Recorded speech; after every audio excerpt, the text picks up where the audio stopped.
දවසක් වේවා ඔයාලා හැමෝටම.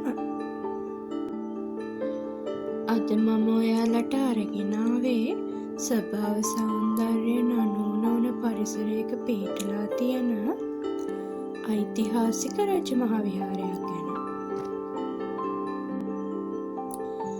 බදුල්ල දිස්ත්‍රික්කයේ මහියංගනයේ රිදීමාලියත්ත ප්‍රදේශයේ තමයි මේ විහාරය පිහිටලා තියෙන්නේ.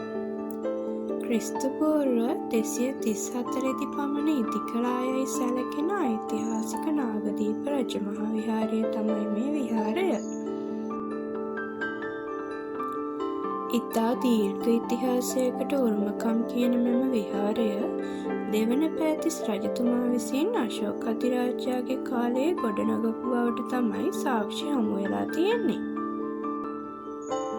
ක්‍රිස්තු වර්ෂ 9 වැනි සියවසේදී පමණ රාජ්‍ය නිලධාරීන් විසින් විහාරස්ථානයට ප්‍රදානය කරන ලද වරප්‍රසාද පිළිබඳව සඳහන් වෙන පූරණීය ටැම්ලිපිය තමයි ඔයාලා වීඩියෝ එකේ මුලින්ම දැක්කේ.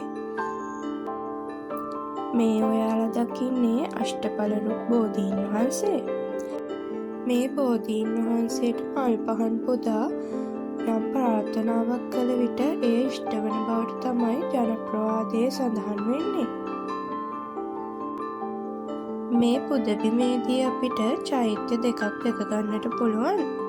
එක් චෛත්‍යයක් කාවන්තිස්ස රජතුමා විසින් නිර්මාණය කළ බවත් අනෙක් චෛත්‍ය දුටුගැමුණු රජතුමා විසින් නිර්මාණය කළ බවත් තමයි සඳහන් වෙන්නේ. නාගදීපයේ මුල් චෛත්‍ය හදන්න භාවිතා කරලා තියෙන්නේ ඉපැරණි ගඩොල්.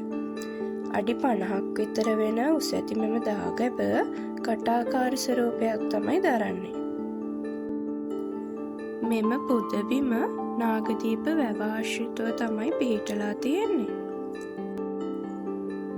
නාගදීප වැවේ අතිරමණීය පරිසර පද්ධතිය නිසා මේ විහාරස්ථානයට පුදුම තරම් ලස්සනක් එකතු වෙලා තියෙනවා. ඈතින් පෙනෙන මනස්කාන්ත කඳු පන්තිත් වැව් ජලයෙන් එන සිසිල් සුළං දහරාවන් නිසා ගතසිත නිවන භාවනාවකට සමවැදිය හැකි ලස්සන පරිසර පද්ධතියක් මේක. අමුතුම ආකාරයේ ගුප්ත බවකින් පිරුණු මේ පරිසරය දිහා ඕනෑ තරම් වේලාවක් බලාගෙන ඉන්න පුළුවන්. ඒ තරම්ම සුන්දරයි.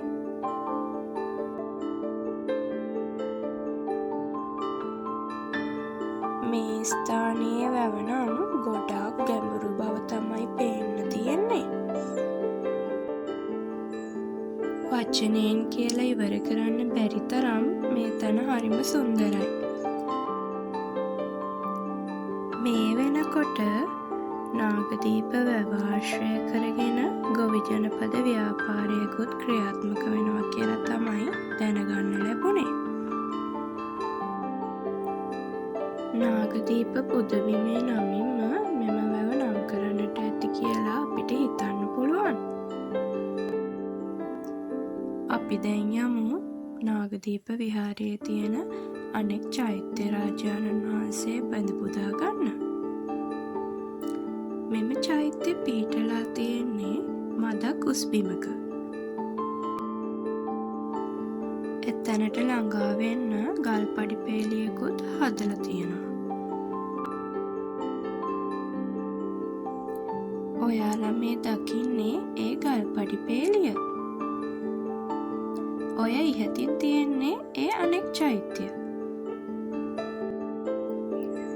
අතීතයේදී මේ උස්බිම සම්පූර්ණයෙන්ම චෛත්‍ය විදියට තිබුණ බවට තමයි සඳහන් වෙන්නේ. ඔයාලට මම මුලින්ම පෙන්නුව දාගැබේ ඒ දාගැබ වටා තවත් දාගැබක් මතු පිටින් හදලා තිබුණ බවට සාධක තියෙනවා. ඒ පස්සේ හදපු දාගැබ කංචුක ස්තූපයක් කරවූ බවට තමයි සඳහන් වෙන්නේ. මේ දාගැබ් දෙකේම සලපතල මලු දකින්න පුළුවන්.